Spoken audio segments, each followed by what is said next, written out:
All right, our first saw is our little walk-behind dust-controlled piece of equipment. Now you can see it's real versatile. These are actually some pretty precise cuts, but with some practice, you can use this tool for these cuts. Now, obviously, a word of caution, anytime you're using a tool, a high RPM tool, you want to protect your eyes with the proper safety equipment, like safety glasses as a minimum.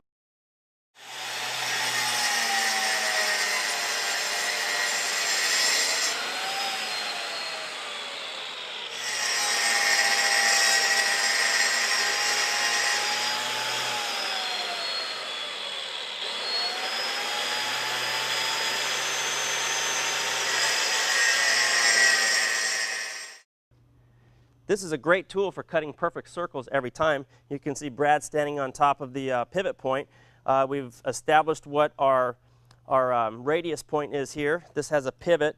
I'll go ahead and turn it to the on position, push down, and we have the vacuum attached, and we'll cut a perfect circle every time. I'll show you how it works. Okay, turn that on.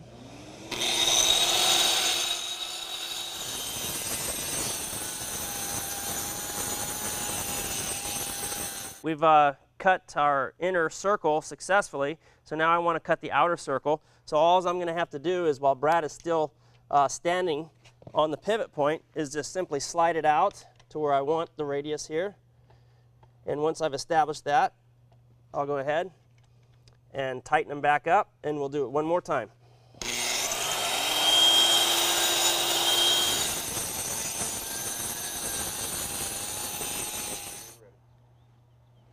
This is probably my favorite tool. It's a 4-inch grinder with a 4-inch diamond blade on it, continuous rim. This is really versatile. You can use it for terminating cuts. On these cuts, we use the walk-behind saw, and we don't ever want to get an overcut, so we always try to stop an inch back, and we'll come and we'll terminate these cuts right to the outer portion of this circle. So it's a real versatile tool. Also, once you gain your confidence with this saw, believe it or not, you can cut circles. Even this tight, probably 18-inch diameter circle. So I'll show you how it works. A couple things: protect your eyes, and always control the dust. Brad's going to chase me with the vacuum, and we'll show you how it works.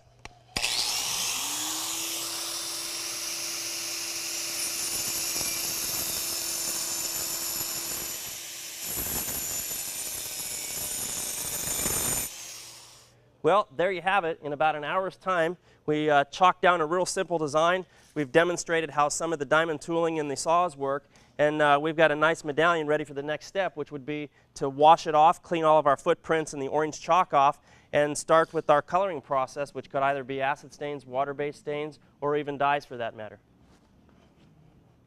So we're getting ready to apply acid stain on our micro top floor. A couple of observations. Number one, we've pre-moistened our microtopping. We don't want the stains to take too aggressively, and by pre-dampening or pre-wetting the microtopping, it slows the absorption of the acid stain.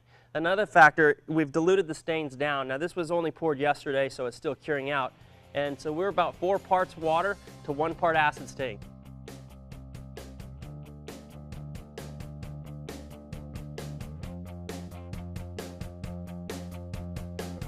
We're getting ready to apply a water-based dye. A couple of observations. This is a microtop panel that we had previously installed. We did a base color of an acid stain, cleaned and neutralized the acid stain, made sure there was no remaining residue, and now we're getting ready to apply a water-based dye right over the top of the previously acid stained panel.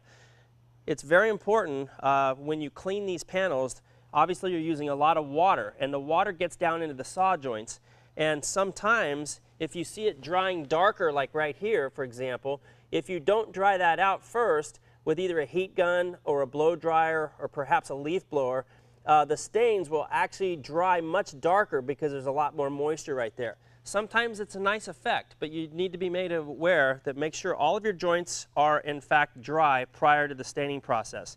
Now, we're going to preserve some of the natural color of the acid stain. I love the color that we see here over the top of this micro topping, so we don't want to cancel that color. So what we're going to do is we're going to go through and label the areas we don't want stained.